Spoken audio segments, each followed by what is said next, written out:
Let me start with a sentence most people are not ready to hear. If budgeting was the key to wealth, you wouldn't still feel stuck. You wouldn't feel anxious every time you open your banking app. You wouldn't feel guilty for enjoying small things. And you wouldn't feel like one unexpected bill could knock your entire life off balance. Yet here you are, careful, responsible, doing everything you were told was right. And still, something isn't moving. That discomfort you feel right now, that quiet resistance, that's not offense, that's recognition. Because deep down, you already know this isn't working.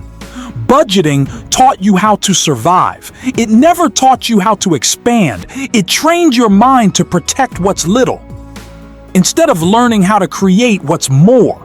And that's the dangerous part. Not the lack of money, but the mindset that keeps shrinking your expectations. Nobody told you this, so I will. Wealth doesn't come from being careful with scarcity. It comes from becoming capable of abundance. And capability is never built through fear. You didn't fail because you lacked discipline. You failed because discipline without direction becomes a cage. A well-organized cage, but a cage nonetheless. This video isn't here to make you feel good. It's here to tell you the truth most people avoid. Because once you see the real problem, you can never unsee it. And once your thinking changes, your money will eventually follow. But first, you need to understand the lie you were taught. The lie didn't start with you. It started long before your first paycheck, before your first bill, before your first moment of financial fear. It started in systems designed to keep things predictable. Schools taught you obedience before curiosity. Banks taught you debt before ownership. Employers taught you stability before growth. And then they handed you budgeting as if it were wisdom. But budgeting was never created to make people wealthy. It was created to make people manageable. Think about it. Budgeting trains you to focus on limits, on what you can't do, on what you must avoid, on what you need to cut back. It conditions your brain to see money as something fragile, something that disappears easily, something you must guard with constant anxiety. That mindset doesn't empower you, it contains you. Institutions don't benefit from people who think expansively. They benefit from people who comply quietly, who adapt downward, who feel responsible for problems they didn't create. Budgeting keeps you busy fixing symptoms instead of questioning causes. You're told to manage rent, not to ask why housing outpaces income. You're told to reduce spending, not to increase leverage. You're told to be grateful, not to be curious. And over time, gratitude turns into guilt. You start feeling ashamed for wanting more, ashamed for dreaming bigger, ashamed for questioning the system. So you shrink your desires until they fit inside your paycheck. That's how the lie survives, not through force, through repetition. Because once you accept that survival is success, you stop demanding more from yourself and from the world. But here's what nobody explains. Wealthy people were never taught to budget first. They were taught to solve problems, to build systems, to think in leverage and scale. Budgeting came later after expansion, but you were handed the final step and told it was the beginning. That's why something always feels off. That's why effort doesn't equal progress. That's why discipline feels heavy instead of freeing. You're not broken, you're miseducated. And once you see that clearly, you'll realize this wasn't a money issue at all. It was a belief issue. Gen Z isn't failing. They're suffocating. Not because they lack ambition, but because they were handed a world that demands more while offering less in return. Higher rent, higher expectations, constant comparison, endless noise. So they adapted. They learned how to survive inside pressure. They budgeted. They tracked, they optimized, they followed advice from people who never lived their reality. And still, the anxiety didn't leave. Because the problem was never effort. It was the environment shaping their thinking. When money is always tight, your brain shifts into defense mode. You stop asking, what could I build? And start asking, what could go wrong? Every decision becomes heavy. Every risk feels dangerous. Every mistake feels permanent. That's how scarcity rewires the mind. Not by making you irresponsible, but by making you afraid. Afraid to try. Afraid to invest. Afraid to start something small that might fail. So creativity dies quietly. You stop experimenting. You stop exploring. You stop imagining different outcomes. Instead, you cling. You cling to routines. You cling to predictable income. You cling to the illusion of control. And the more you cling, the smaller your world becomes. That's the loop. Low income creates fear. Fear kills creativity. No creativity means no new value. No new value keeps income low, and around it goes. Budgeting doesn't break that loop, it tightens it. Because budgeting keeps your attention locked on preservation, not production. It trains you to ask, how do I not lose? Instead of, how do I create? Over time, your identity shifts. You stop seeing yourself as a builder and start seeing yourself as a manager of limitations. You become very good at maintaining and very bad at expanding. That's why so many young people feel exhausted even when they're doing everything right.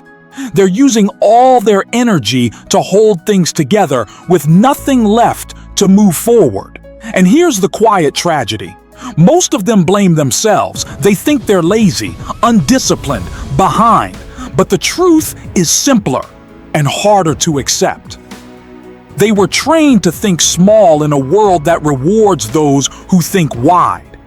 Scarcity doesn't just limit money, it limits imagination. And once imagination is gone, opportunity becomes invisible. You can't pursue what you can't see.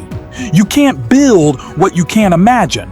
And you can't escape a loop you don't realize you're in. That's why this isn't about working harder or budgeting better. It's about breaking the mental cycle that keeps survival feeling like success. And the moment you recognize the loop, you gain power over it. Because awareness is the first crack in any cage. Here's the part most people argue with before they understand it. You do not become wealthy by protecting money. You become wealthy by producing value. That sentence alone offends a lot of people because it challenges years of conditioning. You were taught that saving is maturity, that caution is wisdom, that risk is irresponsible. But history doesn't reward the careful. It rewards the capable. The people who build wealth are not the best savers. They are the best problem solvers. They don't ask, how do I spend less? They ask, how do I become more useful? Because usefulness creates demand, and demand creates income. Budgeting focuses on limitation. Wealth focuses on expansion. That's the difference no spreadsheet can teach. Think about it. Two people earn the same amount, live in the same city, face the same economy. One slowly suffocates, the other finds leverage. The difference isn't luck. It isn't privilege. It isn't even intelligence. It's orientation. One person organizes their life around safety. The other organizes their life around growth. And growth always looks irresponsible to people who worship stability. Here's the uncomfortable truth. If your main financial strategy is control, you are playing defense, and defense never wins championships. Control feels smart, it feels adult, it feels responsible. But control also trains your nervous system to avoid uncertainty. And uncertainty is where opportunity lives. Every meaningful income jump comes from stepping into something unclear, a new skill, a new project, a new direction, a new risk. You cannot budget your way into that. You must build capacity. Capacity to learn faster. Capacity to adapt. Capacity to fail without collapsing. Wealth is not about money first. It's about tolerance. Tolerance for discomfort. Tolerance for learning curves. Tolerance for being misunderstood. Most people never develop that tolerance because they're too busy protecting what little they have. So they never find out what they could become. That's why budgeting feels safe. But safety becomes a ceiling. And once you hit that ceiling, no amount of discipline breaks through it. Only identity does. When you see yourself as someone who creates value, money becomes a byproduct. When you see yourself as someone who manages scarcity, money becomes a source of fear. That's the fork in the road. And here's the final piece people miss. This isn't about reckless spending. It's about intentional expansion. The goal isn't to ignore reality. It's to outgrow it. Because the world doesn't reward those who survive it politely. It rewards those who learn how to shape it. And once you understand that, you stop asking how to stretch income. You start asking how to multiply impact. That question changes everything. This is where many people misunderstand faith. They think faith means waiting, being passive, staying small until something changes.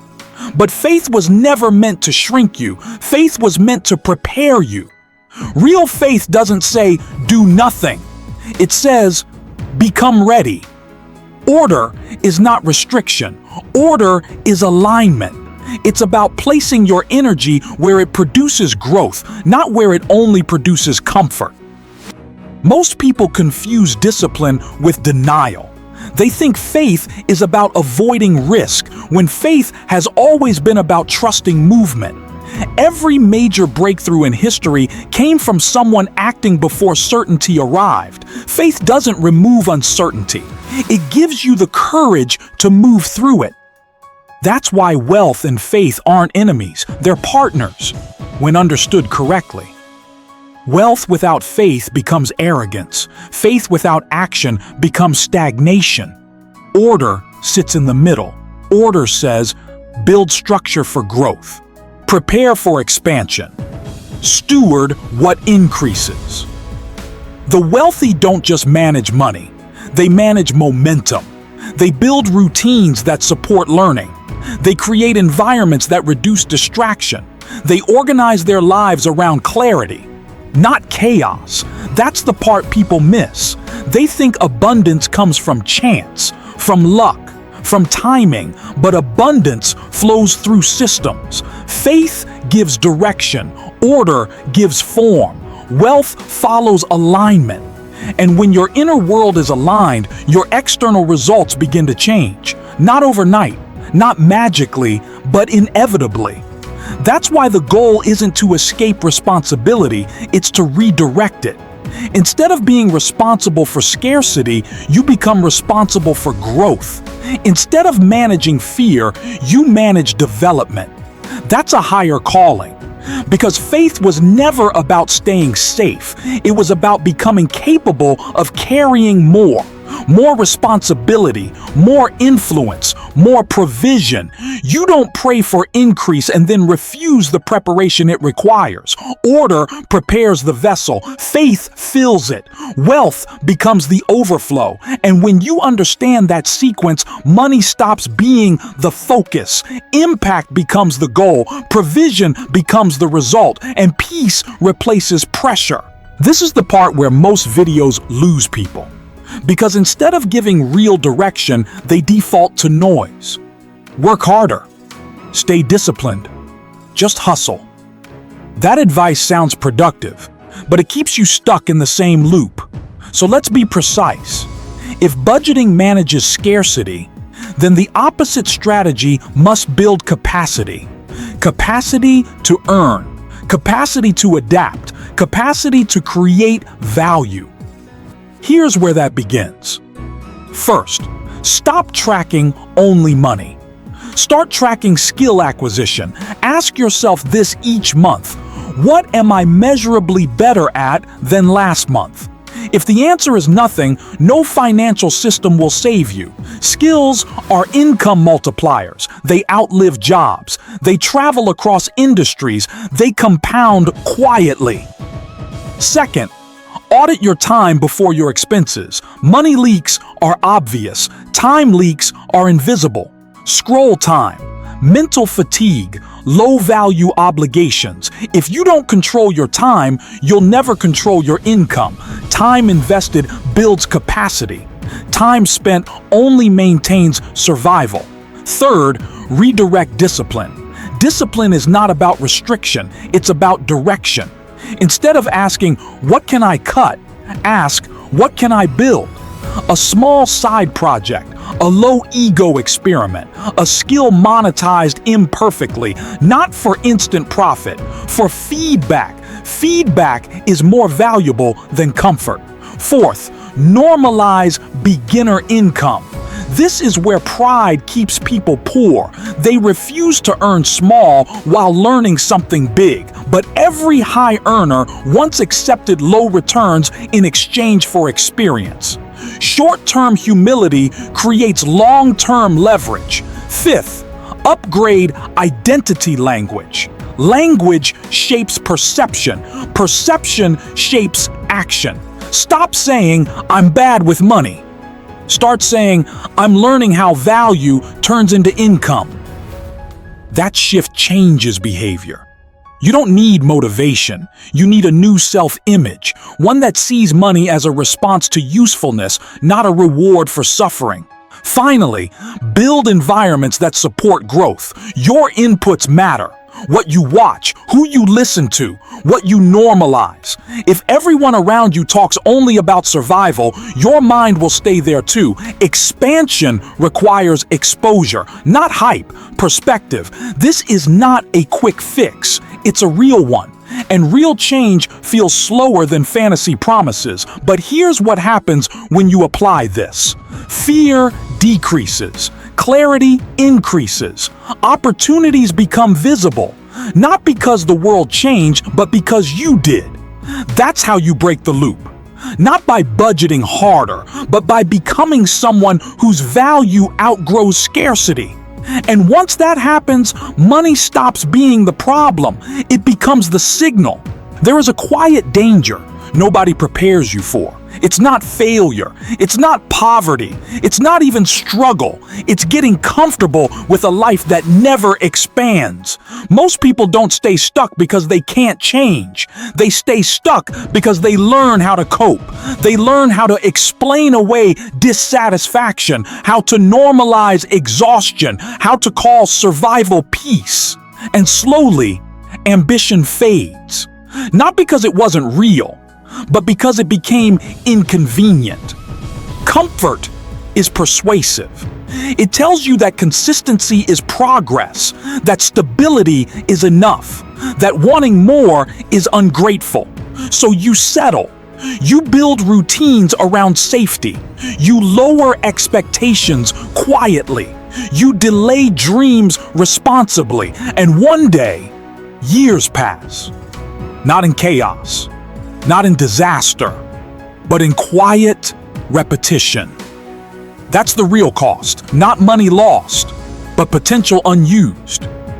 The tragedy isn't that you struggled. It's that you never tested what you could carry, because capacity only reveals itself under pressure. And if you avoid pressure long enough, you never find out who you were capable of becoming. This is why budgeting alone feels hollow. It keeps you functional, but it never asks you to grow. It rewards predictability in a world that favors adaptability. And if you're not careful, you'll confuse being responsible with being stagnant. This is the warning. If you don't choose expansion intentionally, comfort will choose limitation for you. No dramatic collapse, no obvious failure, just a slow narrowing of life. But here's the truth most people miss. Awareness creates choice, and choice creates power. The moment you recognize the cost of staying the same, you gain the ability to move. Not recklessly, Not emotionally, but deliberately. Because the goal was never chaos, it was growth. And growth demands courage long before it delivers clarity. That's the price of becoming, and it's a price worth paying. You've heard everything you needed to hear. Not advice, not hype, but truth. And now comes the only part that matters: what you do next. Because understanding without movement becomes another form of comfort. And comfort, unchecked, quietly turns into regret. This moment right here is not about money. It never was. It's about identity.